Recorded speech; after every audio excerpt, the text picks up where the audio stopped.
Good afternoon. I'm Matt Smith, president of the Greater Pittsburgh Chamber of Commerce, the advocacy affiliate of the Allegheny Conference on Community Development, and I'm very happy to welcome you to the second of the series of 4 panels that we're hosting this year as part of our virtual DC fly-in. Now, most years we'd love to be in Washington, DC, talking with our federal partners and our regional stakeholders in person. But of course, this year is different. And so we've organized these 4 panels around topics that are very important to the Pittsburgh region's future. Earlier today, we heard from transportation leaders who talked about transportation and infrastructure issues that are vital for the Pittsburgh region's economy and our quality of life. And the common thread that we anticipate hearing from all of these panels is the fact that Pittsburgh is very well positioned to succeed in the global economy. But that success is dependent on a couple of things. Number one, that success is dependent on our continued partnership across the region and working together.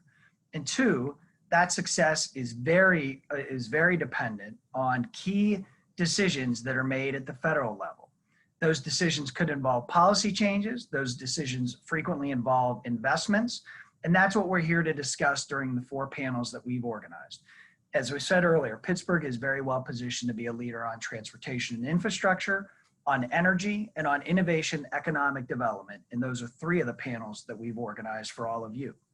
Today, we're going to hear from energy leaders in the Pittsburgh region and at the national level on Pittsburgh's energy future. What decisions do we have to make at the local level? What decisions do we hope are made at the federal level to fully leverage Pittsburgh's energy future so that it can be an opportunity for all Pittsburghers? As you'll see from the panel we've arranged for you today, there's going to be a discussion around issues like sustainability, energy storage, and equity, and how energy can translate into opportunity. Well, I'm going to turn it over right now to our Investor Relations Director, Patrice Thompson, who's going to be the moderator. But I do want to make sure that I thank today's all of today's sponsors for both panels that we've organized, but particularly the sponsor of this panel, Duquesne Light Company, whose CEO, Steve Malnight, you will hear from on the panel. We really appreciate Duquesne Light's partnership, their sponsorship, and their issue advocacy as a key partner of the Greater Pittsburgh Chamber of Commerce. So now, without further delay, I'll turn it over to our Investor Relations Director, Patrice Thompson, who will be your moderator for this panel. Thank you. Thank you, Matt. And welcome back to the final panel for today, Sustainability and Energy for Pittsburgh's Energy Future and Connection to Public Policy. These series are to discuss issues that impact our region with experts and elected officials. And this is intended to be interactive, so please feel free to submit questions below in the Q&A portion in the Zoom window. And again, on behalf of the Greater Pittsburgh Chamber of Commerce and the entire staff of the Allegheny Conference, we thank the generous support of our sponsors. Without you all, we could not carry out the work that we do. Today, we will include a discussion about Congressman Doyle's Energy Storage Tax Incentive and Deployment Act, which extends the investment tax credit to include energy storage and economic opportunities for the Pittsburgh region in our nation's energy, future, and federal and local policies necessary to catalyze it. We look forward to this robust conversation with our panelists. Thank you for joining us. I'm going to introduce each of our panelists individually, and they will give us some opening remarks. So I'm excited to introduce Congressman Mike Doyle, PA's 18th Congressional District, United States House of Representatives. Thank you, Congressman Doyle, for joining us today. Well, thank you, Patrice. It is a pleasure to be here, and I hope you'll forgive the rather informal dress that I have on. I just drove in from Pittsburgh, so I just got to Washington, D.C.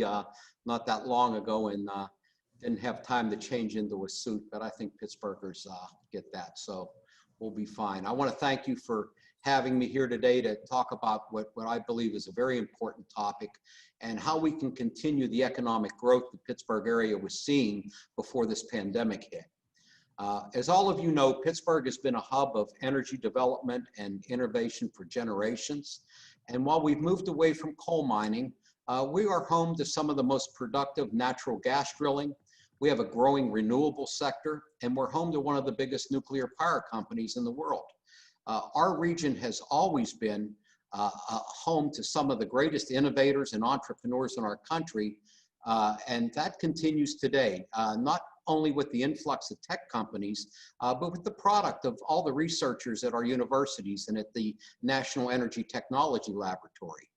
You know, given Pittsburgh's history at the forefront of energy innovation, I'm proud to continue this tradition by authoring legislation that would provide an investment tax credit for energy storage projects, which I believe are the next great innovation in the energy sector that will lead us to a cleaner and more sustainable future.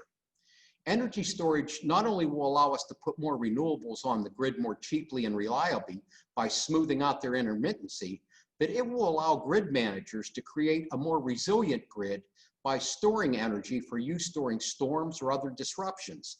Energy storage will also save families and businesses money by allowing them to store power they create themselves, or to cut their energy costs by purchasing electricity when it's cheapest to use later.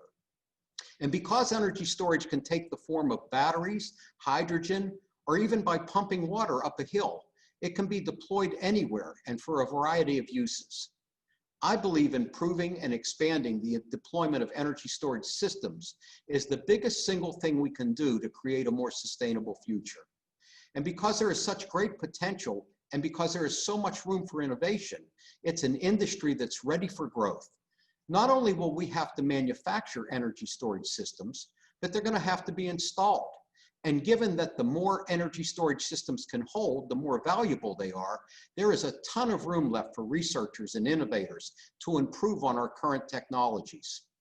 By ensuring that we are at the forefront of energy storage technology innovation and deployment will only lead to more innovation and more economic growth that will keep our country resilient and sustainable in the future. We here at the federal level need to support industries that have the potential to both create a cleaner and more sustainable future, but also build an economy.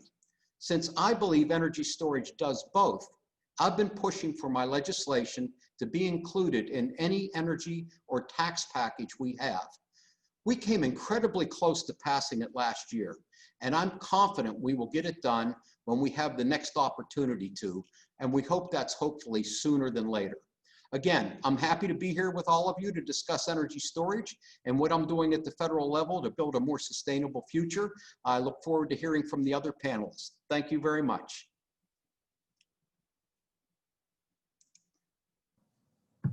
Thank you, Congressman. And next, I'm excited to introduce Steve Malnight, President and Chief Executive Officer of Duquesne Light. Steve? Thanks, Patrice. Appreciate it. And it's great to be here with everyone today on this panel. It's a really exciting topic. And I have to tell you, most of my opening remarks are really echoing many of the things that the Congressman just highlighted for all of us. You know, I came to this region about a year and a half ago. And one of the things that got me so excited about coming here was the incredible legacy of Western Pennsylvania in energy innovation throughout time. And Duquesne Light Company, the company that I have the privilege to work for, really traces its origins back to the very beginning of the modern electric grid, with George Westinghouse building out and proving out an AC electric grid versus the hated Thomas Edison New York model and DC, and proved out how we could build this system that today powers the entire world. It's an incredible legacy, but I will tell you, you know, there were two fundamental assumptions, I think, that defined that George Westinghouse had to grapple with, that defined how the electric system was built. One was the idea that customers really didn't want to engage to how they used energy. When I want to turn lights on, I want the power to be there to turn on. So I need power available whenever a customer may want it. And the other was the idea that you just couldn't store energy.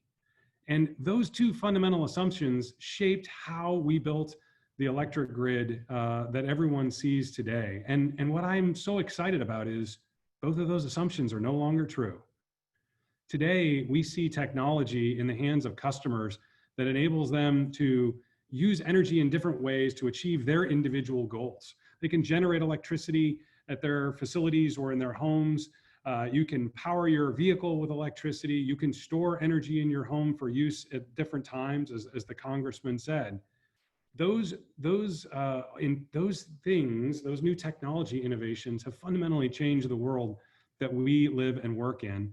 And it creates tremendous new opportunities for our region and for how we use energy in more sustainable ways as we go forward. I am really excited to see Pittsburgh step up and again try and take the lead on energy innovation. And as we think about a sustainable future for our region, a more equitable future for our region, I can't think of a better place to start than how do we ensure that all customers, all of the members of our community have access to reliable, affordable power at all times. This has really got to be the premise that we start from. And when we think about what is it going to take to get there, one of the reasons I'm so excited about this panel is because it's going to take things like leadership from the policy arena, just as Congressman Doyle is doing in DC. It's going to take innovators to come up with new technologies to help power the future, just like those that Kelly represents. And it's going to take energy consumers to step in and utilize those technology to achieve new things, just like those that Brandon represents. And it's also going to take utilities just like mine to work hard to make sure we integrate all of these new technologies and customer demands in a modern grid. And that's what we're trying to do here at Duquesne Light. So thank you. I'm looking forward to the rest of the conversation.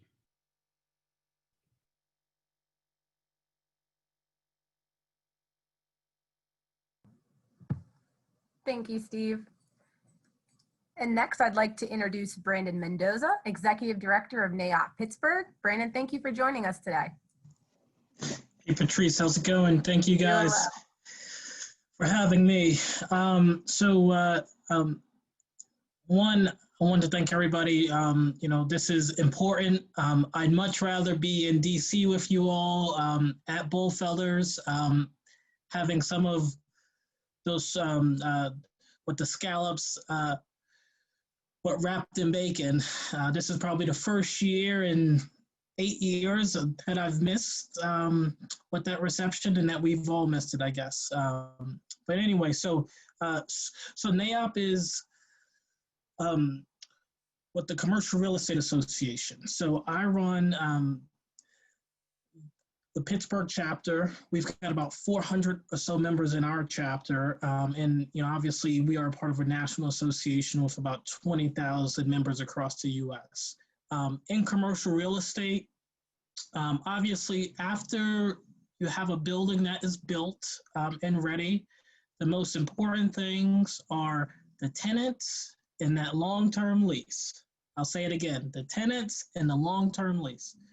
And energy and sustainability in our industry, in the commercial real estate industry, has really been a really strong, or it's had a lot of strong incentives in our industry for a long time. And really our industry is one of the first industries that really has embraced sustainability and energy efficiency and green building. And a lot of that has to do with the two most important things, the tenants and the long-term lease. The tenants, top tenants of today across sectors, they want to live in an energy efficient building, or excuse me, they want to work in an energy efficient building. And also if we're speaking about in the multifamily sector, they also want to live in an energy efficient space. And then, the lease, obviously if you are, a commercial real estate owner and developer and operator of a building, the more that you can drive down your energy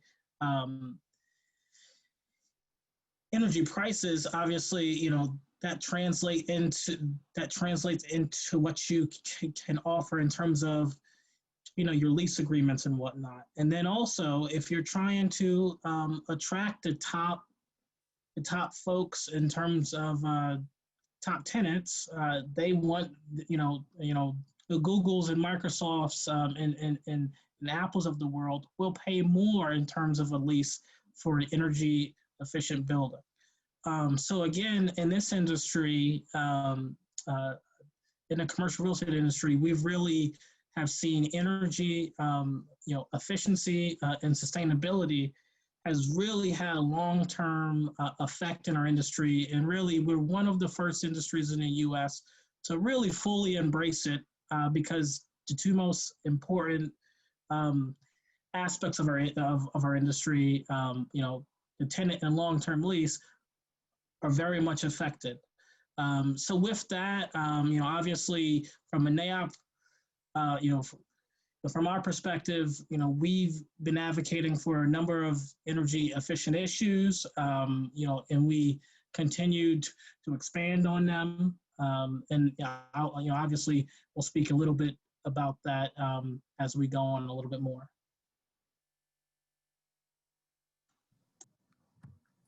Thank you, Brandon.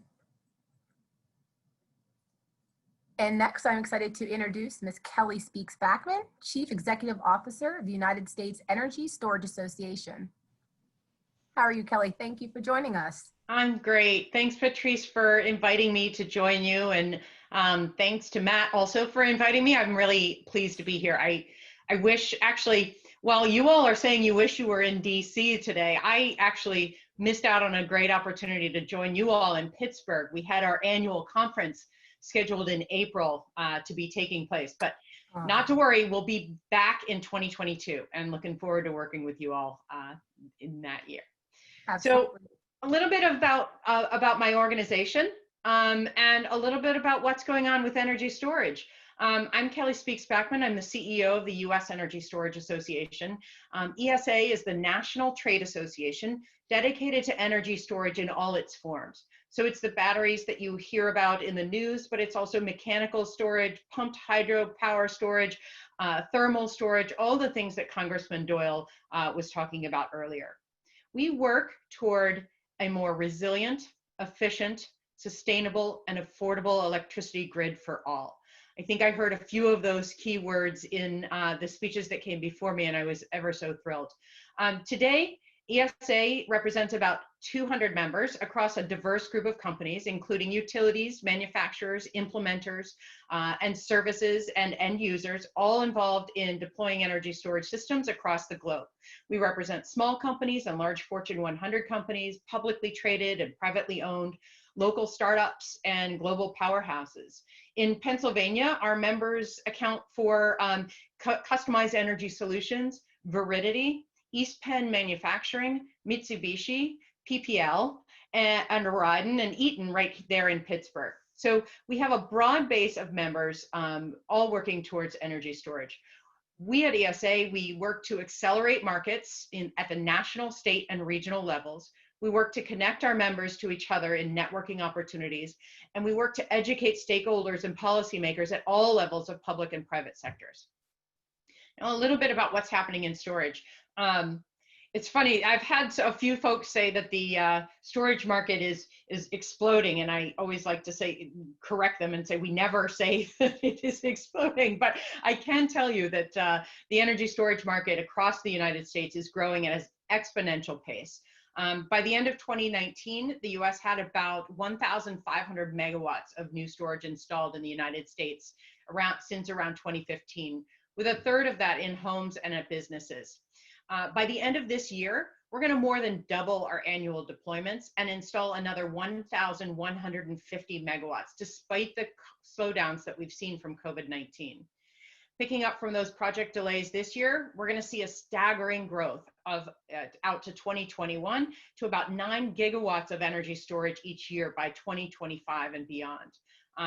We have recently put out a vision document that's backed up by analysis from Department of Energy and other resources that show a reasonable path to get to 100 gigawatts of energy storage by 2030. In this next decade, we will go from about 1 gigawatt to 100. And that's backed by reasonable estimates by analysts and government. And it's going to take a little work, but we're sure that you're going to get there. Now, for those of you who may not know what 100 gigawatts means, it basically is about 10% of the total installed capacity across the United States. So it's quite a bit to help support the renewables that are coming on the grid, to help support the resilience that we all need as storms get more intense and more common, to help keep affordability at the center of everything we do by making the grid more efficient and doing more with less. So we're doing a lot of work in that. We do a lot of policy work, and I want to just make sure that I end by saying, in my initial remarks, by just thanking Congressman Doyle for his leadership in his efforts in authorship of the energy storage ITC. This particular piece of legislation almost got there at the end of this year, and I really hope to see, and we're going to keep working towards getting it there. It passed both sides of the aisle. It's got support from both sides of the aisle, and it is simply allowing energy storage to get equal treatment, equal tax treatment among other technologies. And I don't think that's a lot to ask, to have a little bit of tax equity, if you will, among technologies for clean energy. So thank you, Congressman Doyle, for your amazing leadership in making sure that we get this done. I really appreciate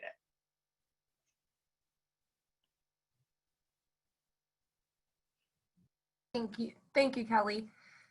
So we're going to jump right into questions and answers. So I would like to start off with Congressman Doyle.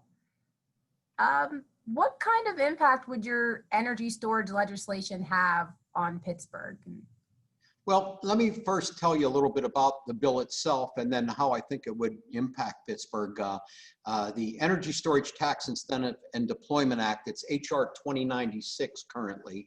It creates a 30% tax credit for all qualifying energy storage systems that are built, including those placed in service starting in January of 2019. The credit applies to both residential and to commercial uses, but with different kilowatt thresholds to qualify. I also made sure that we kept the bill as technology neutral as possible so that all types of energy storage technologies could qualify, which I think goes right to the heart of the innovation that we're talking about today. I wanted to ensure that not only current technologies were acceptable, but that as we improve upon the technology and we find new innovative technologies, that they're also covered by the tax credit as well. And as I mentioned in my opening statement, we came really close to passing the bill last year. It was in the deal until the White House insisted that all clean energy provisions be taken out. This obviously was very disappointing since we had bipartisan support in both the House and the Senate. Now, currently, our bill is included in the Green Act, which is a bill from the House Ways and Means Committee that includes a variety of clean energy tax credits. We'd love to see the Green Act or a negotiated version of it pass Congress, but our best bet is probably to get it into another tax extender package at the end of the year. So we're close to getting it done. It has strong backing on both sides of the aisle. We just need to find the right vehicle to get over the hump. So how does this affect Pittsburgh? You know, when you provide a tax incentive that would spur more development of energy storage systems like what we saw with wind and solar over the last 15 or so years, this will drive down costs and make it even more affordable for more people and businesses to invest in these systems. For businesses, especially industrial plants, the advancement of lower cost energy storage systems means lower energy bills and a more competitive industry. With the ability to purchase energy when it's cheap or produce your own energy, say from solar panels, and then be able to use it at times when the power is more expensive, this could be a huge money saver for industry. So the incentive my bill provides, along with other efforts at the federal level to bolster research and development of new and innovative storage technologies, is going to be a boon for our businesses here in Pittsburgh. It also means that renewables could play a larger role in the grid, as they would not have to sell their energy when it is produced, but instead when it is needed most, making it more price competitive, even with natural gas. And the funding provided by other federal provisions would be a boost to the multitude of researchers in the Pittsburgh area who work with our companies and entrepreneurs to research and develop new technologies for the market. So I think this would be a big boost to the Pittsburgh economy. And all panelists, if you have any, other comments or you want to jump in on any questions, by all means, please do. Yeah, this is Kelly. I just wanted to add and again applaud Congressman Doyle. He's absolutely right in that it's going to mean more business for Pittsburghans. Is that the word, Pittsburghans? Pittsburghers. Pittsburghers. It's going to be more business, right? I mean, if you think back to the solar ITC when it first got put in, there was no other policy that was more impactful to starting a market, to getting businesses back to work as the solar ITC was. And all we're asking for is the same treatment. Let's get those jobs going, and let's get the market moving for energy storage, and let's get our economy back going again. I have a question for Steve. In the future, how do you see Duquesne Light playing a role in energy storage? How would Duquesne Light integrate the technology into future planning for its distribution and transmission systems? Yeah, thanks, Patrice. I think one of the things we have to recognize is that storage is truly a different kind of technology and breakthrough than what we've seen in the energy industry to date. Solar and wind were great advances in how we could generate electricity in a clean way, but coming out of it was pretty much the same thing that came out of every other generating plant, which was an electron that got to be used to power a home. It was done in a cleaner way, but storage is actually game changing in our industry because storage enables us, as I said before, it goes after one of those fundamental assumptions that defined how we built this system. So when you think about it, Kelly mentioned this earlier, we can operate the grid much more efficiently if we have the ability to store energy when it's generated and there may be excess, and to then shift that energy to be used at different times. Today, the electric system needs to have enough energy available at any given moment to always supply every bit of need that a customer might have. That means we have to have power plants that sit unused many hours of the year waiting for a customer to want to turn on all the lights at the same time and consume more energy. It's a much more efficient system if we can store energy for example, from a solar plant generating during the middle of the day and shift that to later in the day. When you think about how the grid operates, we have to make sure that the grid, the wires that connect all the customers and the power plants, that it has the capacity to move that power across great distances whenever customers need it. If we can locate storage closer to where customers are using energy or where their demand is variable, we can operate a much more efficient system. And finally, the one other thing I want to mention about storage is the important tie between the storage market and the electric vehicle market. Because if we think about what can be transformative in our society for air quality and carbon reduction, the single biggest emitter of carbon in our country today is not the electricity generation sector, it's the transportation sector. And as we drive down the cost of energy storage, not only does that benefit storage that sits on the grid, but it benefits all the storage that drives around every day underneath your car, which lowers the price of those electric vehicles and makes them more accessible to every consumer. So those kinds of things are the things we're working on here. Yeah, Steve, I'd like I completely agree with this connection you're making between energy storage and transportation. I think this is really huge. I saw an example in Virginia. Dominion Energy was helping to purchase thousands of electric school buses, which they can also use as a giant battery for most of the day when the buses aren't in use. So these are some of the innovative things that storage technology can be used for. Just think of it, not only a cleaner ride to school, but an energy source as the buses sit there for the rest of the day.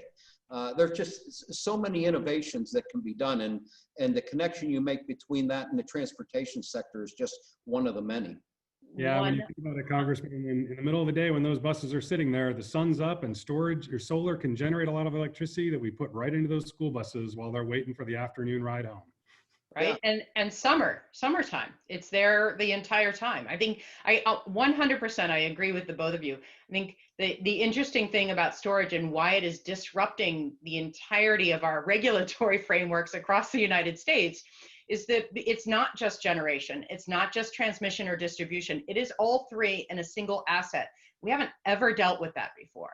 And that's why it's so important that we have a big tent of people working together, that legislation paves the way to make storage more affordable to put in at the beginning as we work through these very long-term issues at the state level and the federal level to change the regulatory frameworks that are needed for energy storage to be able to derive the value.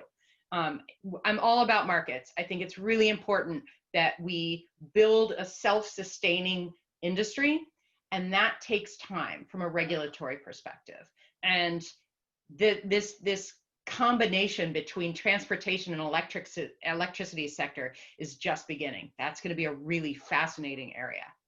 You know, and Kelly, I was just thinking, you know, Pittsburgh is home to so many innovative automobile companies that are focused on autonomous vehicles.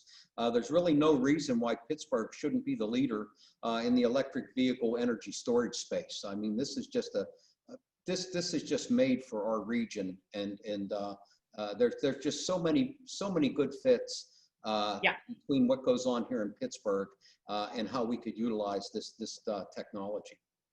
It's part of why we were so excited to come to Pittsburgh this year with our annual conference, and why we just couldn't let it go. We're coming back, and we're going to be, because you all are beginning to be this hub of the transportation and electricity sector for energy storage resources.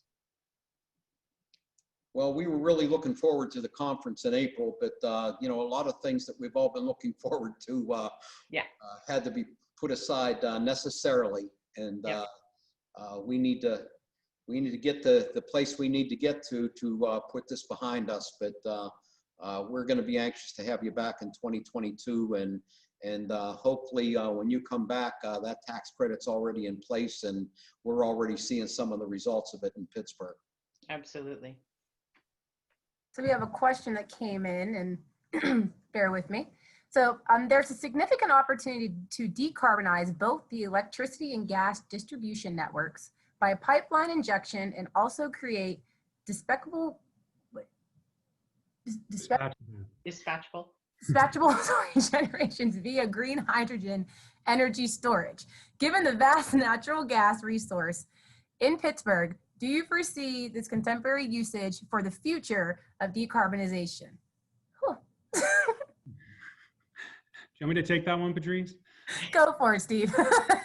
You know, this is a really interesting question, because, you know, there is tremendous opportunity to use the natural gas system to actually generate, can create natural gas or create renewable hydrogen when electricity is in excess, store it as natural gas, and then use it in power plants to generate electricity later. It's a sort of a novel form of storage. And I think, as the Congressman was suggesting, there are tremendous innovations that we should expect are going to come in how we integrate systems and store energy in more efficient ways. And at this point, I actually think we don't want to exclude any of them. We want to figure out, how do we present the right opportunity for entrepreneurs to create new technologies, try them out, and get them into our system.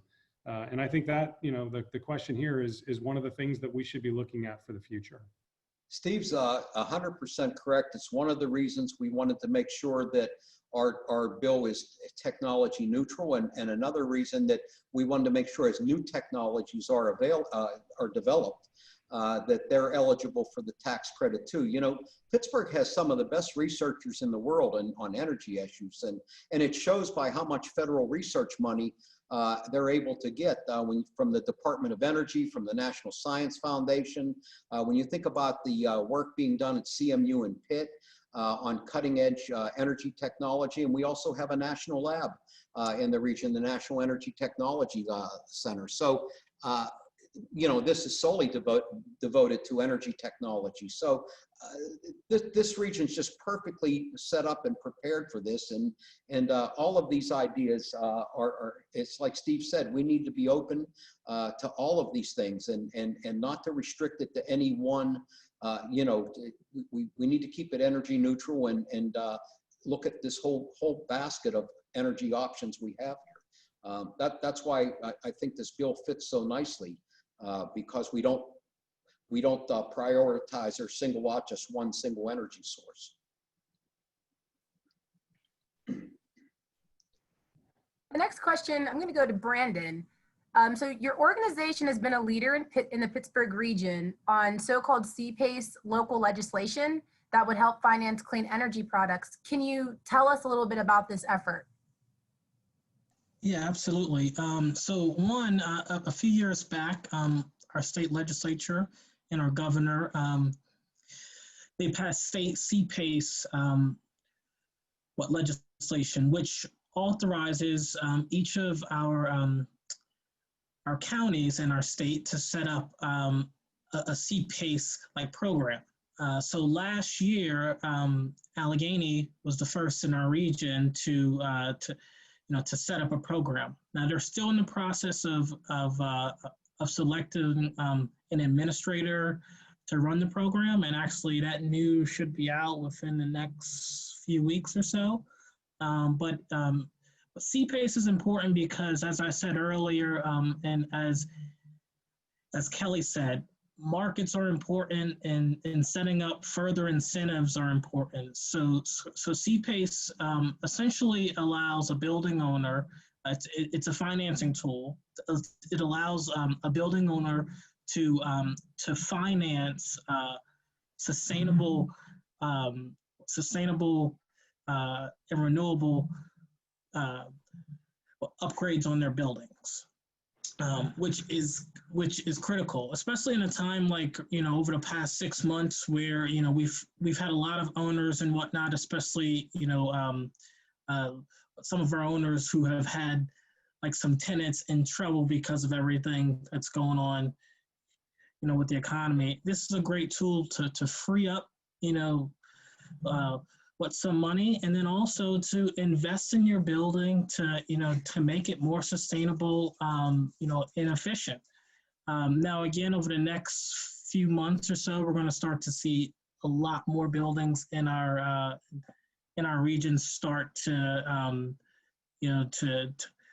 use this tool. But there have been great success stories in a lot of states. Ohio's been a leader like on CPACE, and they have a great program that I think that our county, will model a lot about what their program has done there and whatnot. So, again, it's a great tool. If anybody wants more information on CPACE, if you own a building or whatnot, you can reach out to me. I'm sure the folks at the chamber can share my information, but it's a win-win. It's, an owner and developer is allowed to save some money. And then also they are upgrading a building and making it more efficient. That's a win-win if you ask me. Patrice, could I jump in too? I just want to agree. Absolutely. Brandon's comment. I think it's important as we remember when we talk about all the new technologies like storage that are out there that are going to transform the energy system. The fact is, the cleanest energy that we can possibly get is the energy we don't even use. And as our consumers become more efficient in how they use energy through lighting, building upgrades, it saves money immediately, which puts money back in the hands of businesses to grow and thrive. And it's really how we need to create a more sustainable energy future. So I really love the point about energy efficiency is something that we need to pay attention to. And the more we do it, the more our technologies like storage and clean generation actually integrate for even more value for customers. Steve's right. I mean, building technology and energy efficiency this is a huge piece of this, and Pittsburgh's really been a global leader in this space. And you know, as we put up new buildings and as we develop these technologies, you know, right at CMU, Volker Herkhoff has a net zero energy building that he created on the campus there that actually produces energy, doesn't use any energy. You know, in the future, we're going to see more and more building technologies used in retrofits and in new construction, designed to, as Steve said, the cheapest energy you have is the energy you don't have to use. And that's a big piece of the future. It's a big piece of our battle against climate change. And, you know, these are all things that in Pittsburgh we're embracing. So once again, I think our region is a region that's embraced this technologies, and we're one of the leaders in that space. So yeah, Brandon, I think you guys are doing a great job there. My next question, I want to jump to Kelly. So you were talking about Pittsburgh and, you know, being potential leaders or leaders in this space. And if so, why CMU, why Pitt with higher education and resources? Well, it's so funny that Congressman Doyle mentioned Volker. I actually know him from, I won't date myself too much, but it was probably around a decade ago. I was working for a company called United Technologies. We were working on how to get to zero net energy buildings. And he was a critical thinker in this area. And where we got to relating to energy efficiency and even storage 10 years ago even was use less, right? So deploy energy efficiency, make more of the zero carbon stuff, and then share it. Share it among buildings. Look at aggregation of building energy use. And CMU is at the head of, has been thinking about this for at least a decade. I mean, we went to him 10 years ago because he was at the forefront of this. I think there's a lot of good thought about this. And as technologies are advancing, and even though we have, you know, we have solutions for energy storage in the 4-hour range that are really the most of what's being deployed nowadays, there is still quite a bit of research to be done on the long duration.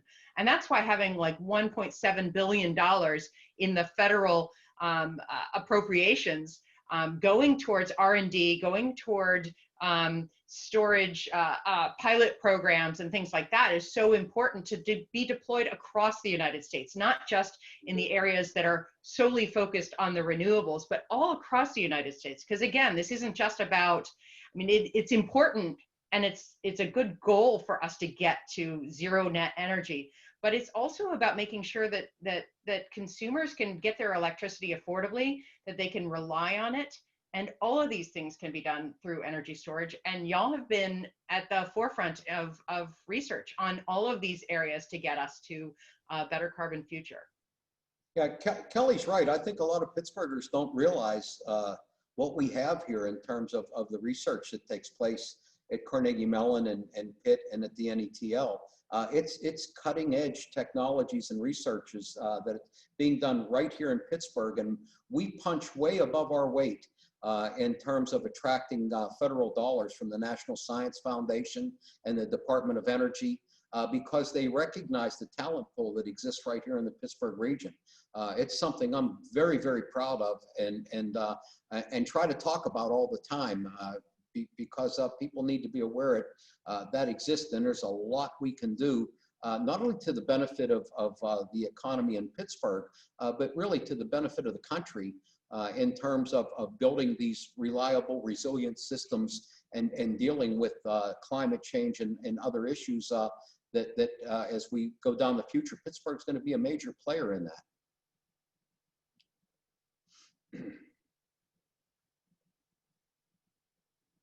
So I'm going to go to Brandon again. And anyone that wants to jump in, please, by all means.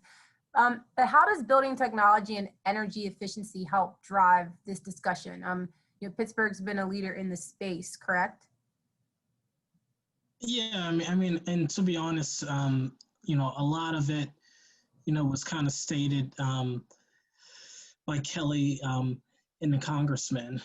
You know, honestly, our industry, you know, in commercial real estate in this city and region, I mean, we really have been leading in terms of producing energy efficient buildings. Obviously, now it's the thing to do. If you are a developer, you know, you want that LEED certification, you want to, you know, you want to have an energy efficient building.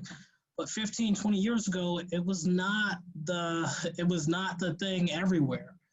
And our city and our region was really at the forefront of making it not only an attractive thing to build, but now the top, you know, if you're a top tier tenant, you don't want to go to anything other than a LEED certified, you know, grade A space. You know, and honestly, and obviously there's a lot that goes into that. But every year and every few years, these buildings are getting more efficient. You know, I mean, and we've got some of the, you know, the top efficient buildings in the country in Pittsburgh. You know, and a lot of it has to do with obviously the technologies that have been developed here, but also, you know, the fact that we've got a region and a culture that has really embraced sustainability. And I think that, you know, that helps to drive it. Now, the economics have caught up. You know, if you want a top tier tenant, you know, you're going to make your building as efficient as you can. And that's whether you're talking about office or industrial or some other class. Maybe Oh, sorry, go ahead, Steve. no, you go ahead, Kelly. I just wanted to add that when it comes to the economics, specifically of energy storage in buildings, those numbers are about to get better. Just last week, the Federal Energy Regulatory Commission, which, you know, might not be too, it's a little bit arcane, but it's a really big deal when it comes to regulatory frameworks on a federal level. And just last week, the FERC, as we call them, issued Order 2222, which allows distributed energy resources, including energy storage, to participate in those wholesale markets. And what that means for building owners is if they allow themselves to be aggregated by energy service companies or their local utility, that local utility can participate in wholesale markets, bringing even more revenues in for the generator or for the the on-site generator or for the storage owner. And that just makes the economics all the better without incentives, just by changing market design. And it's a really big deal for those of us who are really geeky and love the regulatory frameworks. You know, Kelly, you stole the words right out of my mouth. I was going to say, I mean, I think, you know, the efficient building has been something that we've made tremendous strides in, and there's technology out there for all those inefficient buildings to get to this level of efficiency, just as Brandon was talking about. But the next evolution is really going to be the smart building. It's the building that integrates how we use energy in the building to the world around it, to the buildings next to it, to the broader market. And if you just think about the fact that, as my lights are dimming around me because they have an energy efficiency dimmer because they didn't sense motion. Well, now imagine the world where when the energy grid is stressed and the sun is out, the building automatically starts to pull down its energy usage through lighting because there's plenty of natural light, and that savings drives value to the whole system. That's exactly what Kelly's talking about, how distributed resources and smart buildings can drive more value to the society as a whole and lower costs to the building. And all of that is enabled by these technologies like storage, like building intelligence that are going to, that are really going to transform how we use energy. Amen. The building that I'm sitting in right now, I'm in the Cannon House office building, which is undergoing a renovation. And I'm in one of the wings that has recently been completed. So this is the newest wing. Everything here, when you walk out in the hallway of Cannon, there's no lights on until you walk out. And when it senses motion, the lights come in the hall. When no one's walking in the hall, they go out. I'm in my office and there's no lights in the office right now because I've been sitting in this chair pretty still through this panel discussion. and the main light in my office shut off because they think that the office is empty. But Steve's right. I mean, these are all technologies that as we incorporate them into, and this is a retrofit, right? This isn't new construction. This is taking a very old building and retrofitting it to make it more energy efficient and to do what Steve said. There's smart buildings where everything here operates when it needs to operate, and when it doesn't need to operate, it shuts down. That's the future. Congressman Doyle, do you think that you could discuss some of the politics of the storage issue and how the other aisle views it? Yeah, I mean, well, the politics of it is, we've been able to get support. This isn't a fight amongst Democrats and Republicans. That's the good news. And it's not even a fight between the House and the Senate, which is usually where the fights are more so than amongst the parties. We have broad-based support for this tax credit. It comes down to a numbers games too. Whenever you're doing a tax extender bill, this isn't the only tax extender that's in the legislation. And the legislation has a certain cost to it, right? We were in that package right to the very end. We got some disappointing news from the White House when they wanted to clear out all the clean energy tax credits. But there's support for it in both sides of the aisle and in both chambers.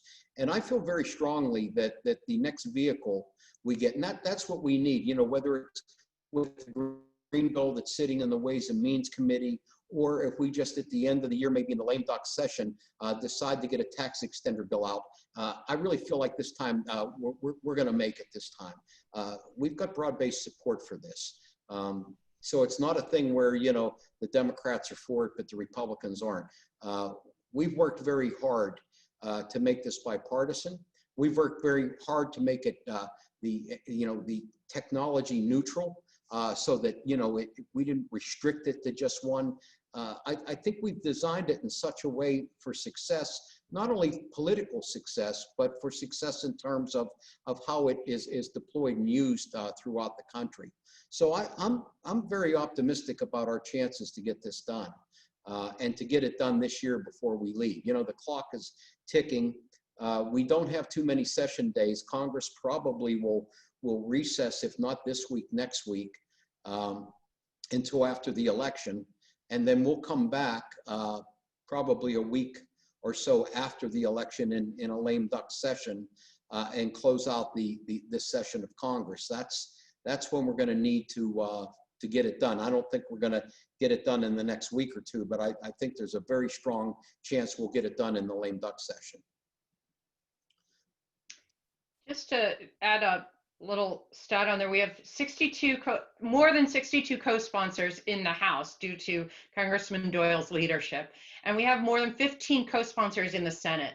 And these are across the aisle, as he said. This is not a bipartisan, this is not a partisan, Republican versus Democrat issue. This is an issue that gets wrapped up because it makes so much sense. No one really doesn't like it, right? It's just what it's attached to and sort of what some of the other issues are around it that has gotten it trapped up. But I feel strongly that with Congressman Doyle's leadership, we can get this done. We're coming to the end. If anyone wants to, throw any extra comments out there before we get to a closing. It's been a great discussion so far, though. Thank you all. Yeah, I just want to thank the chamber. I want you to know that as a policymaker, that we appreciate the trips that you make down to Washington. I think it's important that we hear from the business community in Pittsburgh and that we are kept abreast of what's going on in our region and how federal policy can work with what's going on in the region and help the region to grow. Pittsburgh's been my home for my entire life, and it's a part of the country I love dearly. And so I want to make sure that everything that I'm doing down here in Washington, D.C. is complementing the work and the efforts that's being done in the Pittsburgh region. And I think the other secret sauce, if you want to call it, about Pittsburgh's success, we work together. elected officials from the region, whether we're Democrats or Republicans. We work together. We work with our state delegation and our county delegation and our city delegation, and we work with the business community and the labor community in Pittsburgh. And that's really how you get things done today, when everybody shares a common vision for the region and we all push in the same direction and work together. There's nothing that we can't accomplish. And we've been fortunate, I think, in Pittsburgh, that for the most part, that's what we've done. And I think, you know, some of the things that you see in our city, obviously before the pandemic hit, is emblematic in that. And we're going to come back once we get this behind us too.